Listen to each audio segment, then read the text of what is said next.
Welcome to the deep dive. Today, we're diving into something significant happening right now, the major youth protests in Kenya.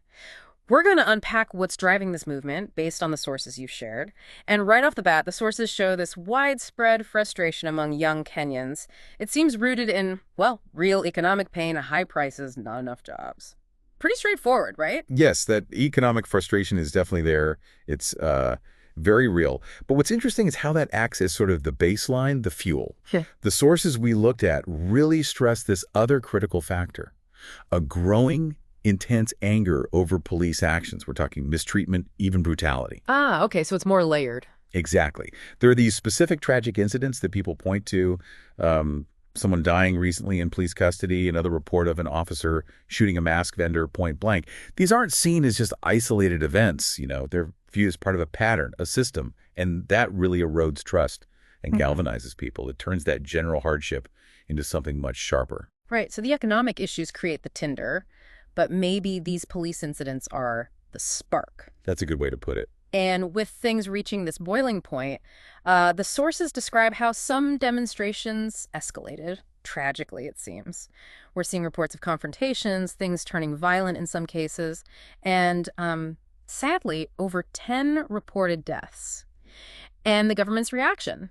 The sources paint a picture of a very quick, very broad response to try to control the situation. Yeah, the government's response has been pretty forceful. The sources mention blocking platforms like Telegram, which is key for organizing, right? Crucial, right? And stopping live news coverage of the protests, trying to manage the narrative, essentially. Plus, physically locking down roads around important government buildings. So controlling information and physical movement. Precisely. It's not just one tactic. It looks like a coordinated strategy to contain the protests and, well, the information spreading about them. Raises big questions, doesn't it, about rights, especially in times like these. It really does. Like you said, a pressure cooker. Basic needs aren't met. Trust is broken by these incidents. And eventually, something has to give.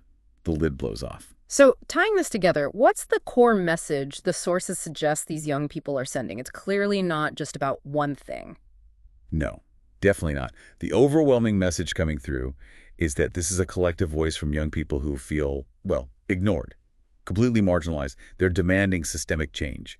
And that term, systemic change, it's important. What does that mean, practically speaking, based on the sources? Is it just about rolling back taxes or specific police reforms? It goes deeper than that, according to what we've seen. Yes, those are factors, but it's about rethinking how the country is run. They're talking about much more transparency, real accountability for how public money is used, and wanting a more inclusive political process, like actual youth representation in making policy. So a fundamental shift in power dynamics. They want a seat at the table, essentially. Exactly. Their manifestos, their statements online, they lay it out pretty clearly. They want their voices heard, and they want real changes in how things operate. Okay, so let's quickly recap then. This deep dive shows the Kenyan youth uprising isn't simple. It's a mix of economic hardship, deep anger over police brutality, and this really clear call for fundamental systemic change. A really complex situation, definitely. So many threads connecting. And maybe a final thought here.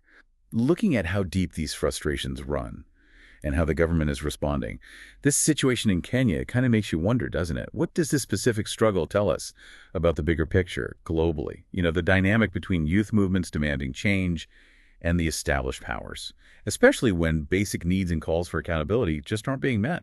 That's a powerful question to leave things on. And we really encourage you, our listeners, to keep thinking about what these widespread calls for change signify in Kenya and elsewhere.